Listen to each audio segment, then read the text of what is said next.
आपके मेथड्स और वीडियो के क्वेश्चन आते हैं जो हमेशा 2 से 3 क्वेश्चन आपके मेथड से पूछे जाते हैं, वो आपके कोई भी एग्ज़ाम हो। आगमन विधि जनक कौन थे? अरस्तु। इन्होंने क्या कहा था? इन्होंने रूल्स बनाए थे, जो उन्होंने अनुभवों, उदाहरण और प्रयोगों के आधार पर ये रूल्स बनाए गए थे। जो इनकी विधि है, जो मेथड थे, एग्जाम्पल टू रूल्स चलते हैं, उदाहरण टू नियम। और ये छात्र केंद्रित विधि थी, child centred. Learning by doing, बच्चा करके ही सीखता है, इसमें बल बच्चे के बल इसमें करके सीखने पर बच्चे पे बल दिया गया था। इन्होंने तर्क दिया था स्थूल से सूक्ष्म की ओर, ज्ञात से अज्ञात की ओर, मूर्त से अमूर्त की ओर।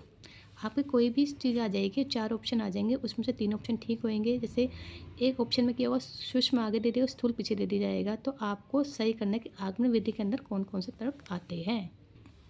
सेकंड है निगमन विधि। निगमन विधि क्या है? आगमन विधि के ठीक विपरीत है। ये शिक्षक केंद्रित होती है, जो ऊपर दे रखे हैं, तो इसमें सूक्ष्म आगे आ जाएगा, स्थूल पीछे आ जाएगा, अज्ञात से ज्ञात की ओर आ जाएगा, अमूर्त से अमूर्त की ओर आ जाएगा निगमन विधि में। और जैसे एग्जाम्पल टू रूल है, वहाँ रूल टू एग्जाम्पल चलेगा। तीसरा है प्रोजेक्ट विधि। प्रोजेक्ट विधि क्या है? इनका जनक कौन थे? किलपैट्रिक थे। इन्होंने जो ये विधि थी, अनुभव केंद्रित बनाई गई थी। बच्चों के समाजीकरण पर इन्होंने क्या किया था? फोकस किया गया था। बच्चा स्वयं क्या था, जो भी बच्चा अनुभव लेता है, उसी के आधार पर बच्चा समस्या का समाधान करता है। और ये एक तरह की बाल केंद्रित विधि है, और बच्चा कोई भी कार्य को सक्रिय और क्रियाशील रूप में उस काम को करता है। फोर्थ है प्रत्यक्ष विधि। प्रत्यक्ष विधि में क्या होता है? इसमें क्या होता है, बिना व्याकरण के ज्ञान करवाए बच्चों को भाषा सिखाई जाती है। इसमें श्रव्य एवं दृश्य सामग्री का यूज़ किया जाता है, और ये प्राइमरी क्लास के लिए बहुत ही उपयोगी है। फिफ्थ है विश्लेषण विधि। इसके जनक होते हैं हेनरी एडवर्ड आर्मस्ट्रॉन्ग। इन्होंने क्या किया, जो भी प्रॉब्लम्स होती है उसको छोटे छोटे भागों में बांट दिया, और उसका अध्ययन करके समीक्षा की गई, उसका फिर उसका हल किया गया। हमें क्या करना है, जो भी प्रॉब्लम्स है उसको छोटे छोटे भागों में बांट देना, और फिर उसका हल निकालना है। तो ये विश्लेषण विधि। संश्लेषण विधि क्या होती है? ये भी हमारे आर्मस्ट्रॉन्ग ने दी थी।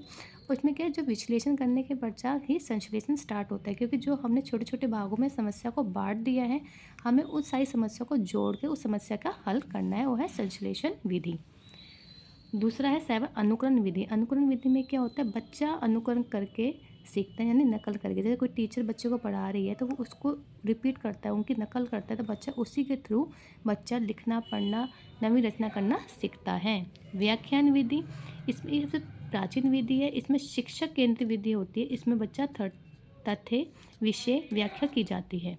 मारे मोंटेसोरी विधि क्या थी कि इटली की थी। इटली की एक शिक्षा शास्त्री थी। इन्होंने जो मेथड का यूज़ किया था, 2 से 2.5 से 6 साल के बच्चों के लिए किया गया था। जो इनका जो विकास हुआ डॉक्टर मारियर के द्वारा रूस के विश्वविद्यालय में, इन्होंने मंदबुद्धि के चिकित्सक हेतु उसको शिक्षा हेतु किया गया था।